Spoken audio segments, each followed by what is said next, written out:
Well, full time at the Emirates Stadium and full time almost certainly on Arsenal's title hopes. Defeat home to Brighton. Pretty comprehensively beaten by an outstanding Brighton team on the day. I've seen already, and I'm sure I'll continue to see and hear people saying, well, you know, Arsenal were rattled by what happened at Goodison Park. They didn't expect Man City to go there and win. It dealt a psychological blow. I'm not having it. I don't think that's what this was about. I think, frankly, you always expect City to go and win. It's what they do. It's what makes winning this league so difficult. I think this was about football and tactics. And Brighton nailed theirs. They played the football they wanted to play and stopped Arsenal doing anything that they wanted to do. I think it was also about fine margins. No one wants to hear that when you've been beaten 2-0 at home, but this was always going to be a tight, closely fought game where an inch or two could make all the difference. Think back to Newcastle, that was similar. Jacob Murphy hits the post in the first few minutes of the game. If that goes in, playing the way they were, with the atmosphere they had, they probably could have hammered us. As it is, it hits the post, Arsenal get a platform to go on and win the game. In the first half of this match, albeit later in the half, Trossard hits the bar. If that goes in, I think Arsenal win this match. I think Brighton are forced to be a bit more gung-ho and spaces open up. First goal is everything.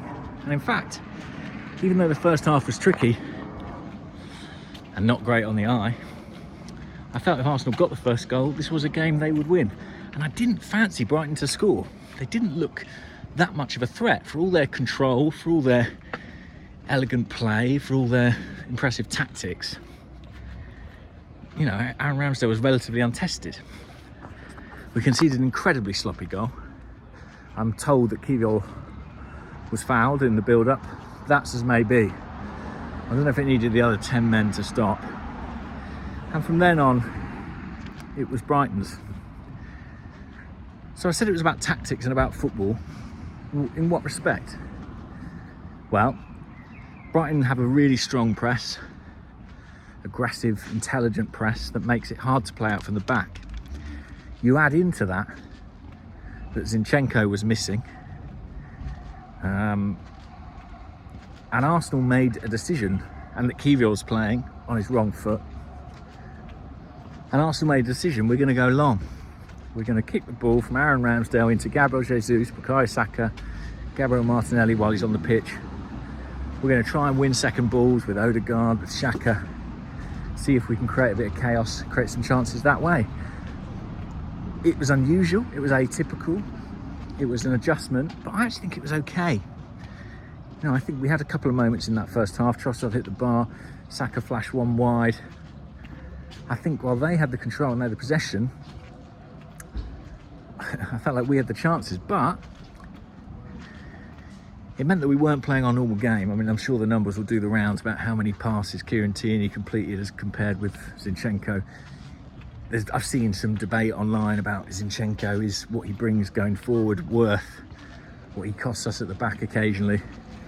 I don't think there'll be much of that debate after this game. I mean, he is maybe the difference, the key difference between Arsenal this season and last. For me, when Gabriel Jesus was out, we looked pretty much the same team, as long as Zinchenko played.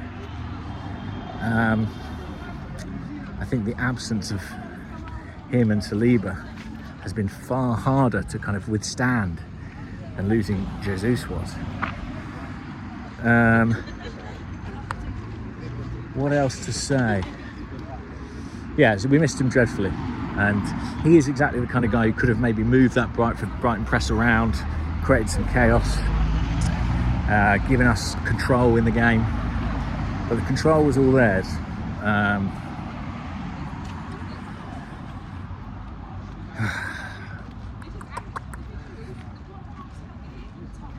But they were missing players, that's the thing. It's not like, oh, Zinchenko is missing, therefore we can't play. You know, they were missing key starters, key personnel.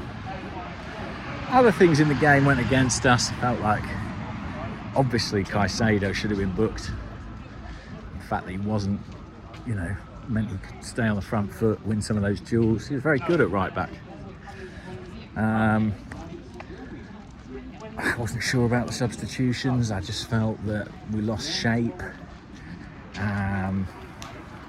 Taking Xhaka and Jorginho off at the same time, felt like we bid stability farewell there. Second goal we conceded was again sloppy, but what I would say is we were at a point in the match where we had to take chances. Aaron Ramsdale took a chance with the ball into midfield. Trossard took a chance with a turn. You know, we put Leo Trossard, who is an attacker, into central midfield at that point because we were chasing the game. And what happens when you put attackers in central midfield is they take risks that midfielders wouldn't. And you hope that goes your way. Fine margins, as I say. That's not to say that Brighton didn't deserve it. They absolutely did. They were really good. They've got a lot of good players in that team. I think McAllister's excellent. You know, a lot of talk about Caicedo. A lot of talk about Declan Rice. I think McAllister, I mean, there's suggestions, isn't it, that Liverpool are very interested in him. Whoever gets him is getting a terrific player, I think. I think he can do it all. I think he can play at the base of midfield. I think he can play as a 10, play as an 8. Listen to me saying 8 like I understand football. Just a real shame. Desperately wanted to take it to the last day. Obviously, that's incredibly unlikely now. Would need City to, well, be somebody else. So yeah, it's been a fantastic season, and it would have been lovely to carry the drama through to the final day, but not to be. I'll be back for the Wolves game, and I hope the team, you know, the mood was flat during this game, and during the second half, people were down. People left after the second Brighton goal. A few recriminations, a few angry words. I think whatever happens at Nottingham Forest, I hope the team, the fans, come back in force. I know they will for the Wolves game to give this team the send-off they deserve. I hope we can finish the season on a high because it has been brilliant. I'm talking about it in the past tense. There you go. Tells you everything. Congratulations, Brighton. Very good team, very good manager.